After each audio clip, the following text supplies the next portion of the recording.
on ne va pas tourner autour du pot. Des experts qui vous expliquent comment faire 100 vidéos short en moins de 5 minutes grâce à une intelligence artificielle. Des vendeurs de rêves de ce genre, il y en a beaucoup.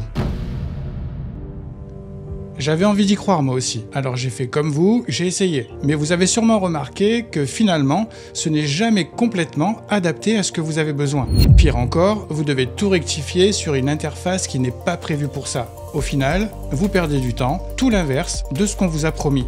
C'est normal, la raison c'est que la majorité de ces nouveaux outils magiques sont très superficiels. Par exemple, copiez le lien YouTube d'une vidéo longue et il vous fait 30 vidéos short. Ok, mais c'est réservé à des podcasts et ce n'est jamais parfait. Tapez un prompt et il vous génère la vidéo parfaite en 10 secondes. C'est un mensonge, la vidéo ne sera jamais comme vous le souhaitez. Uploadez votre vidéo et il vous fait toutes les découpes et le recadrage automatiquement. Là encore, ce n'est pas vrai, il faut tout de même retoucher manuellement. En vérité, toutes ces nouveautés sont cool et parfois elles sont même utiles. J'utilise certaines d'entre elles, comme un autocut pour supprimer les espaces vides, SceneShort pour générer les sous-titrages stylés en automatique, un plugin Envato pour trouver des effets sonores cohérents avec l'image. Et je reste ouvert à tout ce qui pourrait me faire gagner du temps sur mes montages. Mais il faut arrêter de se voiler la face.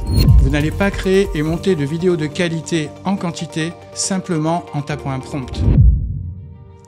Comme dit ma belle-mère, si c'était aussi facile, tout le monde le ferait. Elle a raison, si vous voulez avoir un résultat rare, créer et monter des vidéos short de qualité en quantité, vous devez développer des compétences que 90% des gens n'ont pas dans la création de contenu.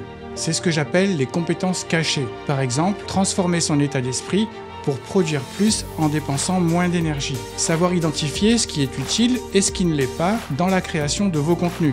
Comprendre la logique d'un logiciel de montage pour exploiter uniquement les fonctions qui vous seront utiles. Ou savoir adapter le choix de ses investissements en rapport avec son projet final. Et rester discipliné pour travailler sur votre projet tous les jours. Ces compétences sont rares et ça, c'est plutôt cool. Ça veut dire que vos concurrents n'ont pas fait l'effort de les développer. Encore mieux, ce sont des compétences qui ne dépendent pas de l'évolution technologique. Elles sont intemporelles et en vous.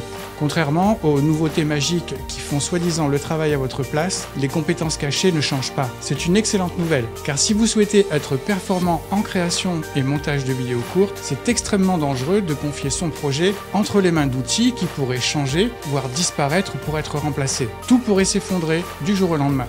Au contraire, si vous perfectionnez et améliorez vos compétences cachées, vous continuerez d'avancer et devenir de plus en plus performant, quels que soient les outils que vous utilisez. C'est pour ça que je suis amoureux de ces compétences cachées. Elles sont rares, donc elles vous donnent une longueur d'avance sur vos concurrents. Elles sont intemporelles, donc vous savez que vous serez toujours productif, peu importe l'évolution des nouvelles technologies à venir.